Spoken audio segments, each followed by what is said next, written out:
Një incident i rëndë ka tronditur shtëpinë e Big Brother, duke çuar në një vendim drastik nga produksioni.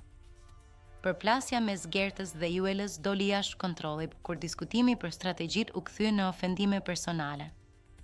Në kulmin e debatit, Gerta përdori një gjuhë të papranueshme, duke i drejtuar Juelës një ofendim të rënd.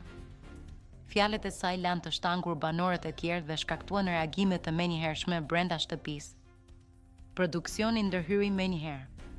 Pas analizimit të pamjeve, vëllai i madh mori një vendim të prerë dhe të menjëhershëm. Gerta duhej të linte menjëherë shtëpinë. Përdorimi i gjuhës degraduese nuk mund të tolerohej në këtë format. Ngjarja u përhap me shpejtësi në rrjetet sociale, ku publiku mbështeti gjerësisht vendimin e produksionit. Ky incident mbetet një kujtesë se përtej lojës, respekti mes njerëzve është kufiri që nuk duhet kaluar. Loja vazhdon për të tjerët, por për Gertën, aventura u mbyll këtu. Big Brother vazhdon.